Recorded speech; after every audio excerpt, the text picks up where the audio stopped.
We have our 45-minute circuit. We've got glute trunk stability. We're starting today off with a handstand roll.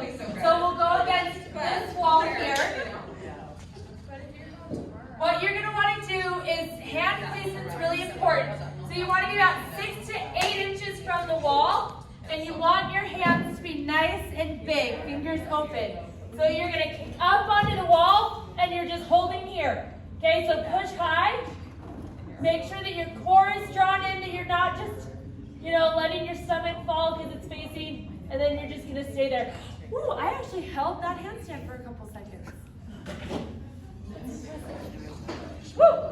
And then you get up, give yourself a second to for blood to get back to your body. So you're going to do that for 30 seconds. If your shoulders feel too unstable to do a handstand hold, there's a couple variations. You can put your feet up on a box and do like an elevated plank with your feet on a box, or you can take dumbbells and hold them bilaterally overhead for 30 seconds, okay? It's gonna kind of simulate holding that handstand without putting as much pressure on your back and your shoulders. Then you're gonna go into a dive bomber push-up. So we're kind of burning out our shoulders with these first few moves. So we're gonna go into a dive bomber push-up. So we're here, we're in this pike position, okay? You're gonna go down, think of the crown of your head going towards the floor first. So you're gonna have your ears close to your arms, and you're gonna go down and kind of push through, okay? And this one, we're actually letting our back sway a little bit, so it'll feel kind of good because you can get kind of a little stretch through your back. And then back up, come down, push through, okay? So you've got 8 to 10 of those. Then you're gonna go into a unilateral kettlebell swing with a catch or a pull, okay? You're gonna be standing bilaterally. You're gonna swing that kettlebell through and then come up and you're catching it bottoms up, okay? So we're stabilizing with this lat and this shoulder, and we need to grip it nice and strong and then catch it here. Our elbow should be close to our body, okay? I can't even demonstrate it, but we don't want our elbows to be out away from our body at all. So we're bringing that elbow in and we're catching that kettlebell close and we're pulling it in. So it's almost like we're pulling that kettlebell and we're locking it in. Our core is very important. So we're inhaling, exhale as you bring that kettlebell in to pull and tighten up all those muscles. So you've got 8 to 10 on each side of those. Into a dumbbell renegade row with a jump squat. So you're here, okay? You're in your plank, so make sure that your back is nice and flat. You're gonna row,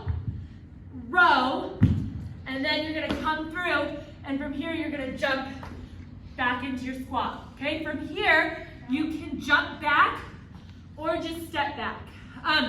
I've noticed the last few days that people are talking about their lower backs. Be very conscious. If your lower back's hurting at all, okay, you can do the row on your knees, okay? Same thing, but you gotta make sure that that core is pulled in, but just listen to your body. Same thing when you jump through. You don't wanna jump through and have your body look like this with that rounded, because then as soon as you go to jump, you're standing up with that lower back. So when you jump through, okay, bring that chest up so that your back stays flat. So you got 8 of those into a barbell squat here, okay?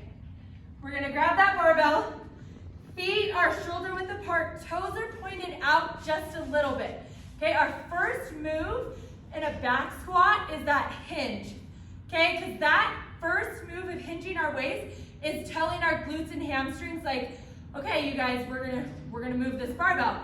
So you hinge, and then you sit that butt down, chest is still high, and then you come up the same way, okay? So we think chest to the wall. It sounds funny, but the best cue I have is nipples to the wall, okay? So you wanna think of keeping that chest up, right? Because now you guys, now that I said that, none of you will forget, because a lot of people will get to here, and the first move they'll do is this, okay? that is not gonna be good for your back. You wanna keep that chest up. You wanna think high, high, high, lead with that chest, and then come up, okay? So, use those cues to visualize the mechanics of hinging, sitting that butt down, and coming straight up with that chest nice and open. We're gonna go out on the field, so you have 10 to 12 of those. So it's a mid-rep range. So put a little bit of weight on the bar and push yourselves a little bit, but make sure that you're able to keep those mechanics right. So we're gonna go out on the field. We've got a wall ball glute bridge. So that wall ball is gonna sit between our knees. So we're squeezing it with those inner thighs. We're gonna tilt that pelvis up. And we're gonna go up into our bridge. So now, my weight and stabilization is going through the heels of those feet.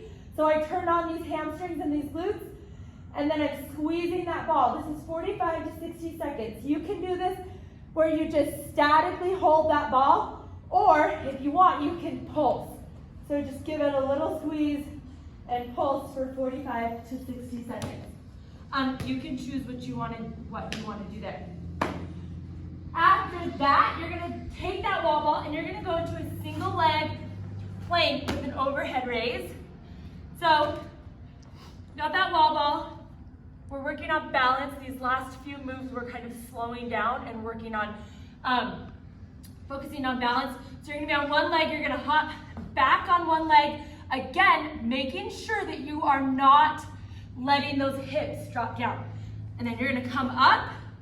Okay, weight goes into that heel, and you're gonna stand up and lift that ball overhead. So we're here, and take a second here and stabilize again, okay? And then we're gonna bring that ball down. We're not slamming it, we're controlling that ball down.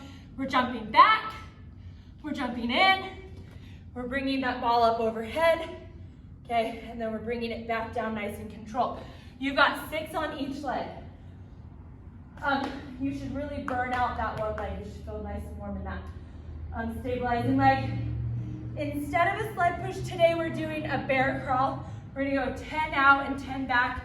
Bear crawls, just make sure that you're keeping those knees down and they're going straight forward. Knee to elbow, and then same thing going back. Elbow to knee, okay? So you're gonna go out for 10, and back in for 10, so it's a forward and a back bear crawl. If you guys want, you can run outside and do a street run, or the equivalent is 3 laps on the field. So you can decide which one you want to do, and then you just start over for 45 minutes. Easy peasy, back to the handstand.